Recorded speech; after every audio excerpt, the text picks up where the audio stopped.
தமிழை வணக்கம் நிகழ்ச்சியில் பற்பல பகுதிகள் சுவாரஸ்யமான பகுதிகளை பார்த்துவிட்டு நிகழ்ச்சியின் வாயிலாக அடுத்ததாக நாங்க இணைந்திருக்க போற பகுதி அது பக்கம். பல்வேறுபட்ட துறை சார்ந்தவர்கள் முக்கியமாக கலைத்துறையில பயணிக்கிறவங்களை அன்றாடம் நாங்க எங்களுடைய கலையகத்துக்கு வரவழைத்து நாங்க நேர்காணல் பண்றது வழக்கம். அதே போல இன்றைய நாள் கூட எங்களோட ஒரு அதிதி இணைந்திருக்க போகிறார். முக்கியமாக இன்றைய நாள் எங்களுடைய தமிழை வணக்கம் நிகழ்ச்சியின் அதிதி பக்கத்தோட எந்த விடயத்தை பத்தி பேச போறோம் அப்படின்னு பார்த்தோமா இருந்தா பரதக்கலை. பரதக்கலை என்பது ஆதி காலம் தொட்டு தமிழர்களுக்காக பறைசாற்றக்கூடிய ஒரு பாரம்பரிய கலையாக கருதப்படுகிறது.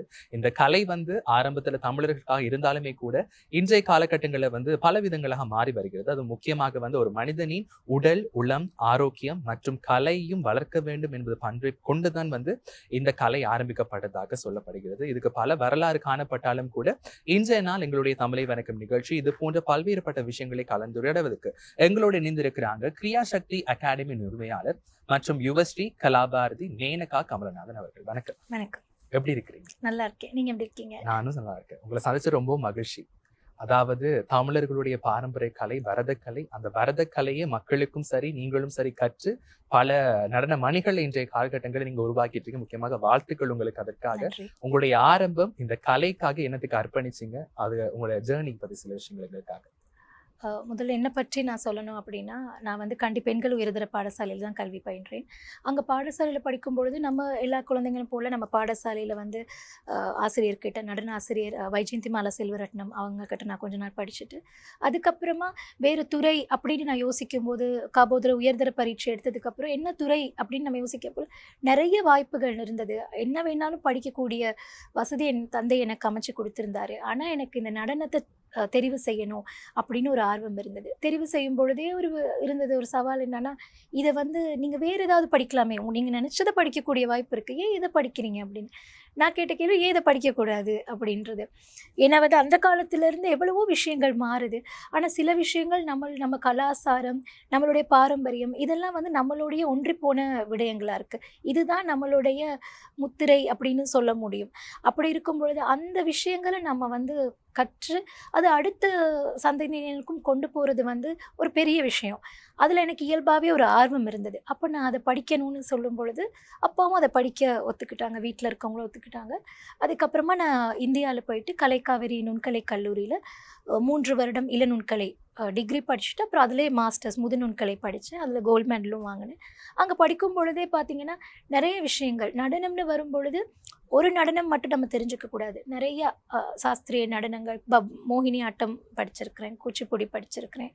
அதுகள் படித்ததோடு மட்டும் இல்லாமல் நம்மளுடைய தமிழ் பாரம்பரிய தமிழர் கிராமிய கலை அதில் அந்த காவடி கரகம் இதெல்லாம் பார்த்திங்கன்னா எங்களுக்கு மாஸ்டர்ஸில் அது ஒரு பேப்பர், அது எங்களுக்கு எக்ஸாம் பேப்பராகவே வந்தது.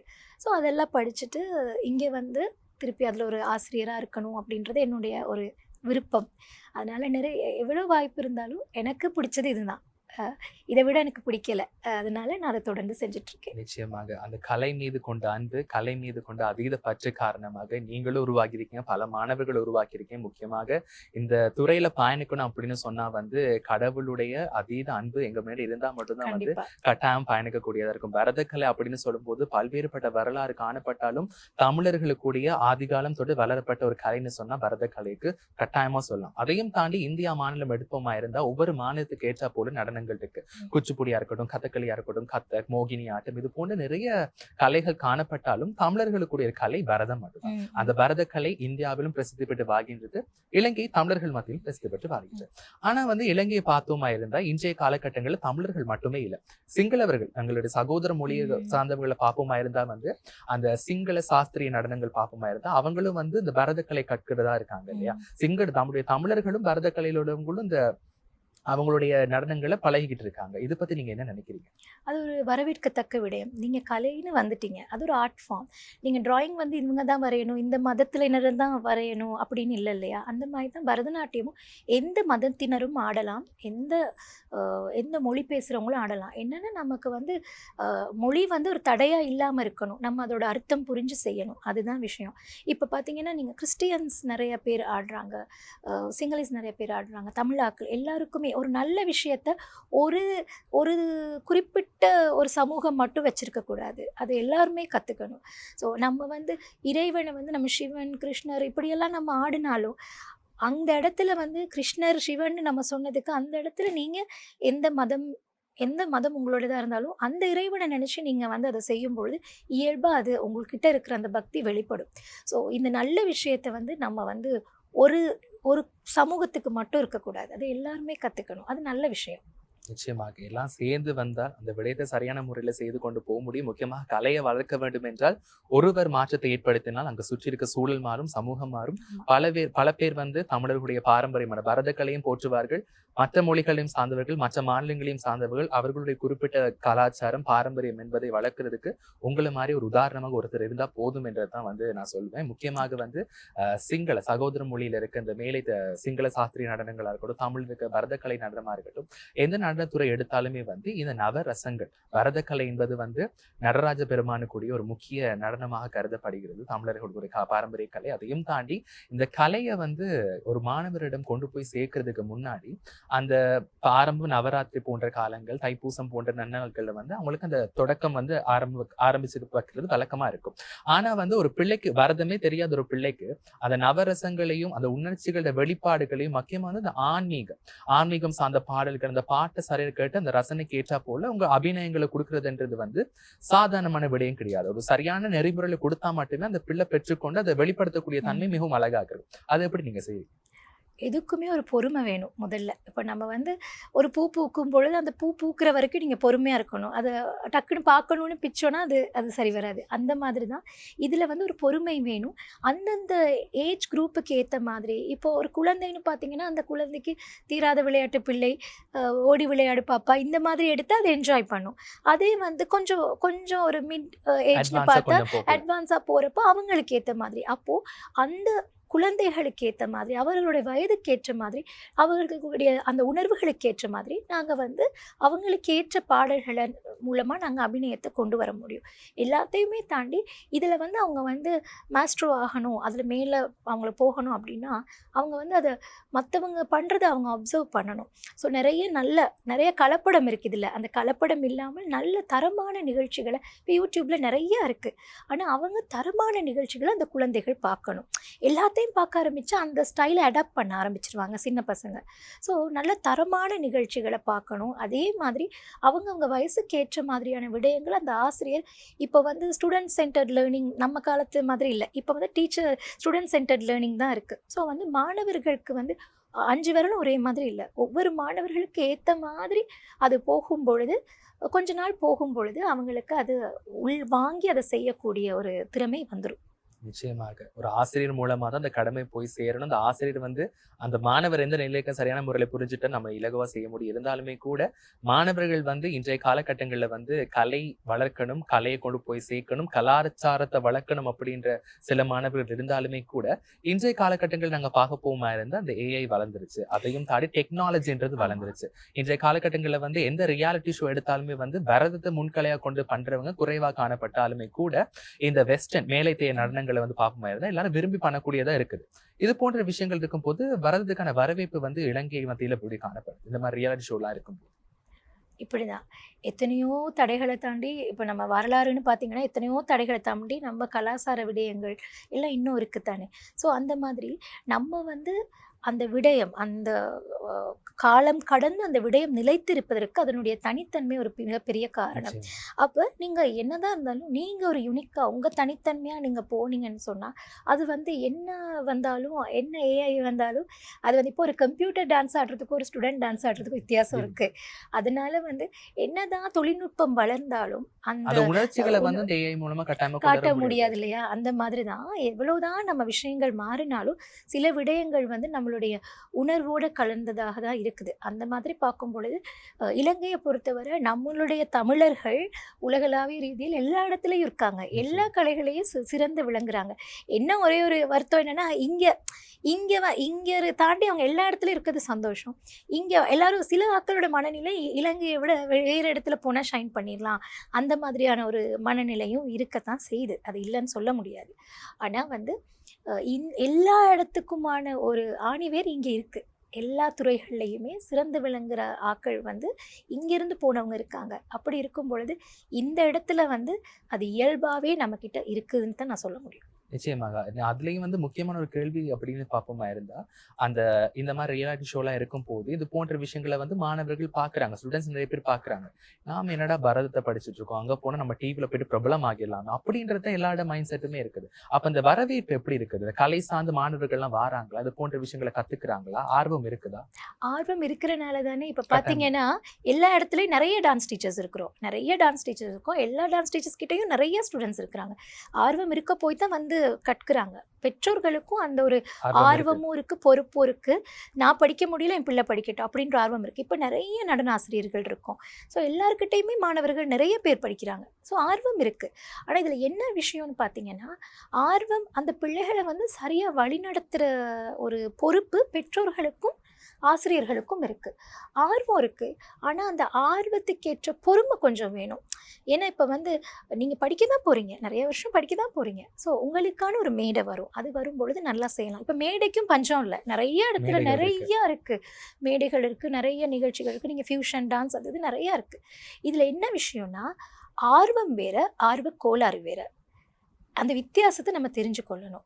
ஸோ வந்து நம்ம வந்து ஒரு ஆசிரியரா நான் வந்து ஓப்பனாவே சொல்லலாம். நான் வந்து என் மாணவர்கள் நல்லா ஆடணும். நான் நெறைய பெர்ஃபார்மன்ஸ் என் மாணவர்களோடது குடுக்கணும். அது ஒரு ஆசிரியரா வந்து என் பிள்ளைகள உயர்த்தி பார்க்கணும்னு நான் ஆசைப்படலாம். அதே சமயம் அந்த ஆர்வம் வந்து ஆர்வக் கோளாறு ஆயிறக்கூடாது. அந்த ம். ஆர்வம் வந்து என்னோட கலைக்கு இருக்கிற அந்த தனித்தன்மை, அந்த இதுகள நாங்க விட்டுக் குடுக்கக்கூடாது. அதோட நம்ம போனா தான் நம்ம கலை வளர முடியும் இல்லையா?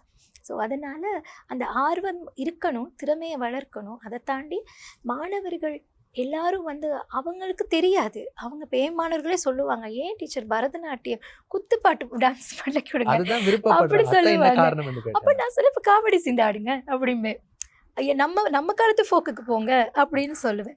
அப்படி பண்ணி ஒரு அது இப்போ யூடியூப்ல கூட கிரியேசக்தி அகாடமின்னு பார்த்தீங்கன்னா, ஆழப்போரான் தமிழன் நான் ஒரு முறை மாணவர்கள வச்சு எல்லா பாரம்பரிய ஆழப்போர் தமிழன் சினிமா சாங். அப்ப சினிமா சாங் ஆட போறீங்க அப்படின்னு சிலவங்க கேட்டாங்க. நான் சொன்னேன், "நீங்க பார்த்துட்டு சொல்லுங்க" அப்படின்னு. அந்த பாடல் தான் அமைஞ்சது. ஸோ அந்த பாடல்ல பார்த்தீங்கன்னா, எல்லாமே வரும். களியல் வரும், எல்லாமே வரும். மயிலாட்டம் எல்லாமே அதுக்குள்ள நான் அதாவது கொண்டு வந்தேன். கிராமிய சார்ந்த கிராமிய விஷயங்கள். நடனம். எனக்கு அந்த ஏஆர் ரஹ்மான் மியூசிக் பிடிச்சிருந்தனால நான் அந்த பாடல் எடுத்தேன். ஆனா வந்து அந்த பாடல் சினிமா பாடலா இருக்கலாம். ஆனா அது என்னைக்குமே என்ட பாரம்பரிய கலையோட புனிதத்த கொண்டு இதாக்கிரக்கூடாது. ஸோ அது சினிமா பாடல் எடுத்தாலும் அதில எடுத்த நான் பாட்டு எடுத்தது எல்லாமே நம்மளுடைய பாரம்பரிய கிராமிய ட்ரெடிஷ்னல் ஸ்டெப்ஸ் தான். எதுவும் வந்து கலப்படமா சினிமேட்டிக் ஸ்டெப்ஸ் நான் போடல. ஸோ வந்து மாணவர்களுக்கு பிடித்தமாயும் நம்ம பண்ணணும். ஆனா அவங்களுக்கு புரியாது. அவங்களுக்கு நம்ம புரிய வைக்கணும். புரியாது. புரிய வச்சு, அவங்க அத என்ஜாய் பண்ற மாரி செய்யணும். இப்போ ஏதாவது ஃபோக் டான்ஸ்ன்னு கேட்டா, நீங்க வந்து கிராமிய பாடல்கள் எவ்வளவோ இருக்கே. இப்போ காவடி சிந்துன்றது அந்த அந்த காவடி சிந்து வந்து அந்த மெட்டு வந்து ஒரு ஃபோக் மெட்டு. பிள்ளைங்க கேட்க மாட்டாங்க பெருசா. அத ஒரு 5 தடவ கேட்டு, ஒரு 5 தடவ ஆடுனோனே ஆட்டோமேட்டிக்கா அவங்களுக்கு ஒரு ஆசை வந்துரும். அவங்க அத நல்லா செய்வாங்க. செய்யும்போது அடுத்து அந்த புதுமையும் இருக்கணும். புதுமை இல்லாட்டியும் மாணவர்களுக்கு அது ஒரு என்னடா ஒரே அரைச்சமாவே அரைக்கிற மாரி இருக்கிற இருக்கே! மாதிரி. ஒன்னையே ஆடுறோமே! அந்த மாதிரி ஆகிரும் அவங்களுக்கு. புதுமை இருக்கணும். அது நம்மளோட தனித்தன்மைய இல்லாமாக்காத மாதிரி பிள்ளைகளுக்கு புரிய வைக்கணும் நம்ம. அவங்க ஆசைப்படுற எல்லாமே நம்ம பண்ண முடியாது. ஆனா நம்ம செய்றத அவங்க ஆசைப்பட வைக்கணும். அந்த பொறுப்பு நமக்கு இருக்கு. நிச்சயமா. அதுல ஒரு வார்த்தை நீங்க சொல்லியிருந்தீங்க ஃபியூஷன் என்று சொல்லி. இன்றைய காலகட்டங்கள்ல வந்து ஆரம்ப காலகட்டங்கள்ல இந்த கடவுளுக்கு ஏற்றாற்போல அவருடைய வரலாறு, கடவுளுடைய வரலாறு, கடவுளுடைய கதைகள், ராமாயணம் இது போன்ற செயல்கள வச்சு ஒரு நடனத்தின் மூலமா கொடுக்கக்கூடியதா இருந்தது பரதம். ஆனா இன்றைய காலகட்டங்கள்ல பார்ப்போமா இருந்தா, இந்த ஃபியூஷன் என்பது வந்து ஒரு சினிமா பாட்டோட சேர்ந்த மாதிரியும், அதையும் தாண்டி வந்து நிறைய கலை விழாக்கள பார்க்கக்கூடியதா இருக்கும். மாணவர்கள் வந்து யூடியூப் தளங்களையும் பார்க்கக்கூடியதா இருக்கும். அதாவது வந்து மாணவர்கள் வந்து அந்த சினிமா பாட்டோட சேர்ந்த ஃபியூஷன். இன்னொன்று வந்து பாரம்பரிய உடையும் அங்க காட்டப்படுகிறது. அதாவது ஆரம்ப காலங்கள்ல பரதத்துக்கென்று ஒரு புனிதமான உடை காணப்படுகிறது. ஆனா இன்றைய காலகட்டங்கள்ல வந்து உடையிலையும் பல்வேறுபட்ட விஷயங்கள் காணப்படுகிறது. அந்த ஃபியூஷன் போன்ற விஷயங்கள வந்து மேலைத்தேய கருவிகள், அதாவது வந்து இந்த இசைக்கருவிகளும் கூட ட்ரெண்டிங்க்கு ஏத்தா போல சில விஷயங்கள பாவிக்கிறத விட பரதத்துக்குன்னே இருக்கிற கருவிகள் ம். காணப்படுகிறது. இது போன்ற விஷயங்கள் ஈடுபடுத்தாம இப்படிலாம் செய்யும்போது பரதக்கலை வந்து பாதிக்கும்னு நினைக்கிறேன். கலை மீது ஒரு பாதிப்பு ஏற்படும் நீங்க நினைக்கிறீங்களா? நிச்சயமா. பாதிப்பு ஏற்படும்னா இப்படித்தான். அத பத்தி தெரியாதவங்களுக்கு அதுதான் அதுதான் டான்ஸ் அப்படின்னு நெனச்சிடுறாங்க. அது உண்மையாவே பாதிப்பு ஏற்படுத்தும். தெரியாதவங்க வந்து இதுதான் இந்த ஃபியூஷன், இதுதான் நம்ம டான்ஸ் அப்படின்னு நெனச்சிடுறாங்க. மாணவர்களுக்கு அந்த பரதநாட்டியம்னா அதில வந்து அதில இருக்கிற ஒரு முக்கியமான விஷயம் என்னன்னா, அந்த லைன், அந்த ஃபார்மேஷன்ஸ், அந்த லைன், அந்த அலைன்மென்ட் தான் முக்கியம்.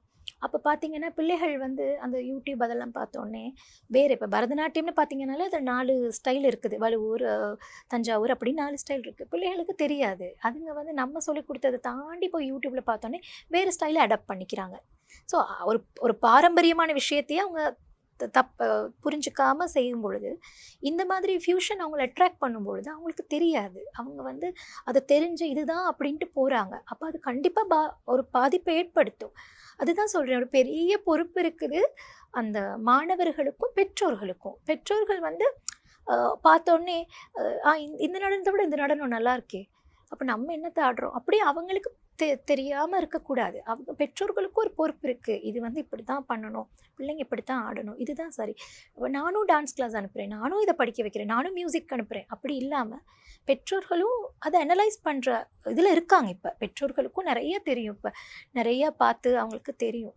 அப்போ அதனால் பெற்றோர்களுக்கும் அந்த பொறுப்பு இருக்குது, நம்மளுடைய ஆசிரியர்களுக்கும் அந்த பொறுப்பு இருக்குது. அந்த பாதிப்பை ஏற்படுத்தாமல் நம்ம வந்து அதை கொண்டு போகிற பொறுப்பு நமக்கு இருக்குது. நிச்சயமாக. இன்னொரு விஷயம் வந்து அது இசை. இசை என்பது வந்து எந்த நடனம், நாட்டியம் இருந்தாலும் அதற்கு இசை என்பது கட்டாயம். அந்த நளினத்தை கொண்டு வரணுமாலும் அந்த இசையால முடியும் என்பதுதான் கட்டாயம்.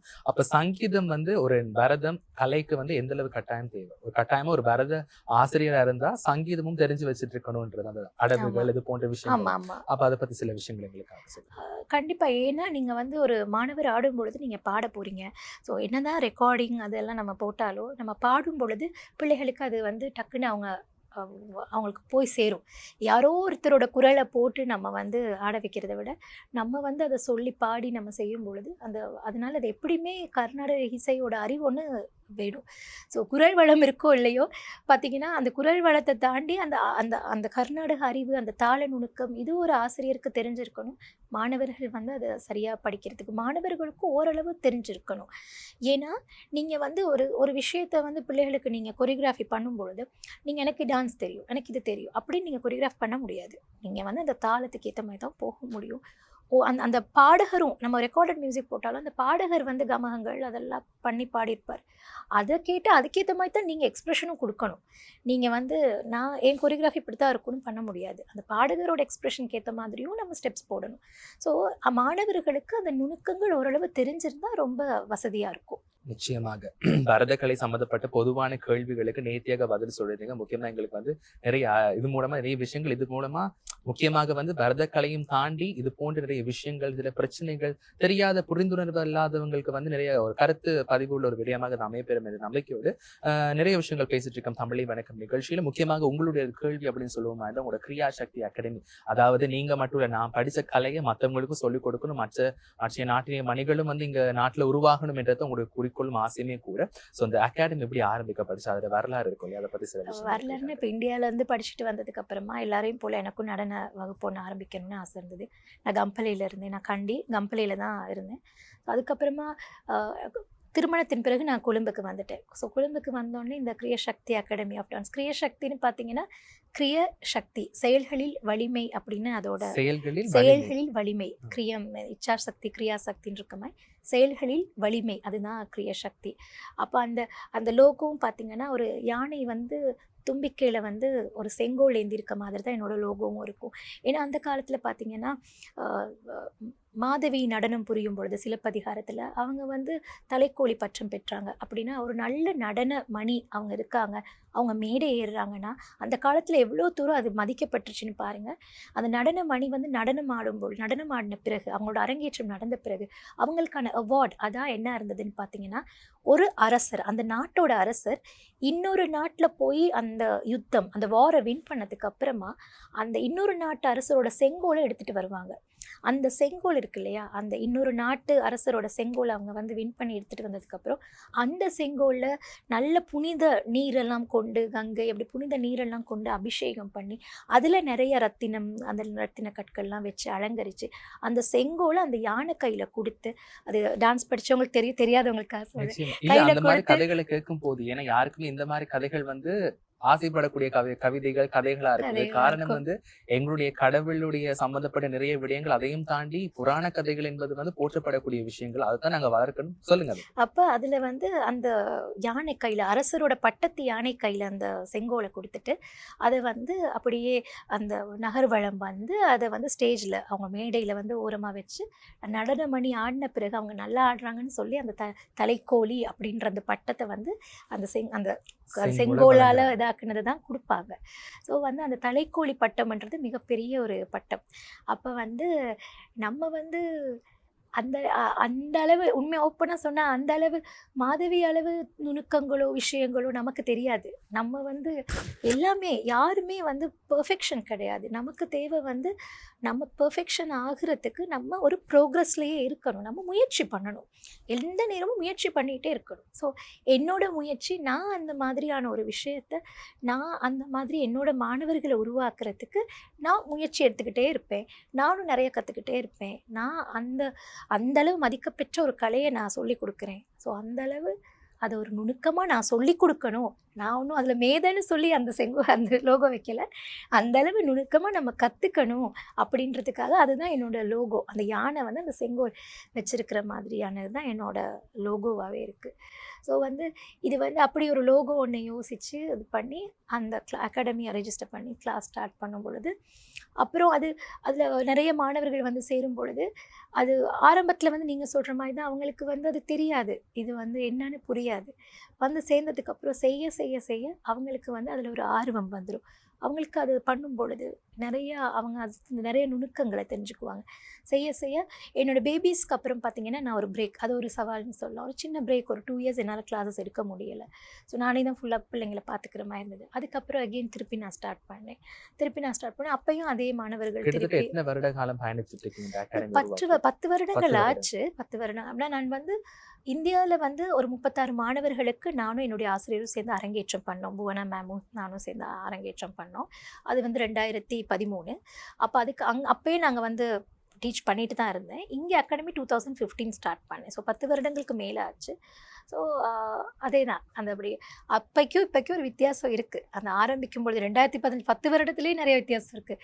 ஆரம்பத்தில் வந்து மாணவர்களுக்கும் இப்போ வந்து மாணவர்களுக்கும் நிறைய வித்தியாசம் இருக்குது. ஸோ வந்து நம்மளோட பொறுப்புன்றது வந்து இவங்களுக்கு ஏற்ற மாதிரி, அதுவும் இப்போ இருக்க பிள்ளைங்க நிறைய பண்ணுது. எல்லா கிளாஸும் போகிறாங்க, எல்லாம் டேலண்டட். அப்போ எல்லாம் விரும்பி படிக்கக்கூடியவங்க தான் இந்த காலத்துல இருக்காங்க. ஆமாம், அதுவும் அவங்க நல்லா எல்லாமே தெரியுது. அதனால இந்த காலத்து பிள்ளைங்க ஒரு விதத்தில் பாவமும் தான். ஏன்னா எல்லாமே தெரியுது, எல்லாமே போகிறாங்க. அவங்க மூளையில் நிறைய விஷயங்கள் இருக்குது. ஸோ அப்படி இருக்கக்குள்ள இந்த கலையோட நுணுக்கத்தை பாரம்பரியம் தவறாமல் அவங்களுக்கு நம்ம சொல்லிக் கொடுக்கணுன்றது வந்து அதை செய்யணும், சரியாக செய்யணும்னு எனக்கு ஒரு ஆசை இருக்குது. அப்படி நான் பண்ணும் பொழுது தான் என்னோடய மாணவர்களோடு சேர்ந்து உண்மையாகவே என்னோடய மைண்ட்லேயுமே நிறைய இதோடு சேர்ந்து சமூக விழிப்புணர்வோட சில விஷயங்களும் செய்யணும் அப்படின்ற ஒரு கருத்தும் எனக்கு இருக்குது. அந்த நிறைய அதில் பிளான்ஸும் எனக்கு இருக்குது.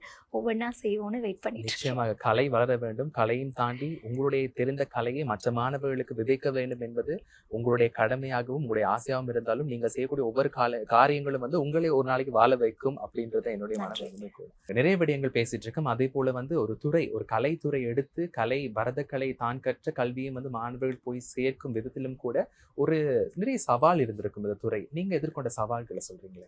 முதல்ல விஷயம் பார்த்தீங்கன்னா, இப்போ வந்து ஆணோ பெண்ணோ எல்லாருக்குமே இருக்கிற முதல் விஷயம், நமக்கு ஒரு போட்டித்தன்மை இருக்க தான் செய்யுது. எல்லா துறையிலையுமே நிறைய பேர் இருக்கிறனால.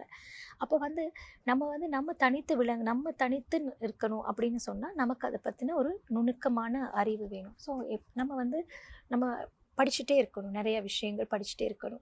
ஸோ நம்மளுடைய சவால்கள் அப்படின்னு பார்த்தீங்கன்னா, சவால் வந்து இப்போ நம்ம ஒரு பெண்கள் நடனமணியாக இருக்கும் பொழுது நாங்கள் வந்து குடும்பம், குழந்தை இப்படியெல்லாம் வரும்போது அந்த இடத்துல கொஞ்சம் நமக்கு ஒரு சின்ன ஒரு தாமதமாகும் நம்மளோட விஷயங்களை செய்ய. குடும்பம் அப்படின்னு யோசிக்கும் பொழுது அதையும் அந்த விஷயங்களை நம்ம கரெக்டாக பேலன்ஸ் பண்ணி நம்ம போகணும்.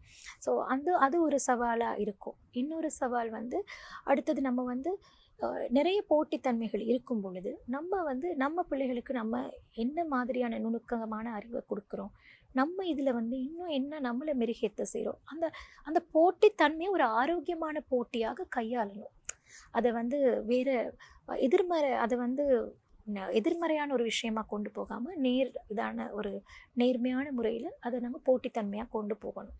அது அந்த சவால்களை தாண்டி இப்போ நான் சொன்ன மாதிரி ஒரு பெண்ணாக ஒரு சவால் ஒரு துறையில் வரும் பொழுது அதில் நமக்கு நுணுக்கம் இருக்கணுன்ற அந்த ஒரு இது இதெல்லாம் தாண்டி இப்போ ஒரு பெரிய சவால் வந்து நீங்கள் சொன்ன அந்த விஷயம்தான். நாங்கள் வந்து நிறைய பேர் இருக்கும் பொழுது நிறைய நிறைய அதாவது நிறைய கலப்படம். சந்தங்கள் இருந்தாலுமே கூட ஆமா அந்த போட்டித்தன்மையும் விடாமுயற்சியும் விஸ்வரூப வெற்றியா காணப்படுறதுக்கு காரணம் வந்து ஒரு துறையில பயணிக்கும் போது எந்த துறையில இருந்தாலுமே கூட நாங்க செய்யற விடயங்களை வந்து பல சவால்கள் பல தடைகள் வந்தாலும் ஒரு பெண்ணா இருந்தும் தாண்டி ஒரு ஆணாக இருந்தாலும் சரி எல்லா சவால்களையும் வந்து நாங்க விட்டு இருந்து நாங்க சரியான நெறிமுறையில ஒரு கலையை கொண்டு போய் கண்டிப்பா. சேர்க்குமா இருந்து அந்த ஆமா கடவுளின் அன்போடும் ஆசையோடும் வந்து நிறைவு பெறும் என்றதை நீங்க அழகா ஆமா கூறியிருந்தீங்க. ஆமா ஆமா நிறைவாக வந்து ஒரு கருத்து மக்களுக்காக சமுதாயத்துக்கு சொல்லணும்.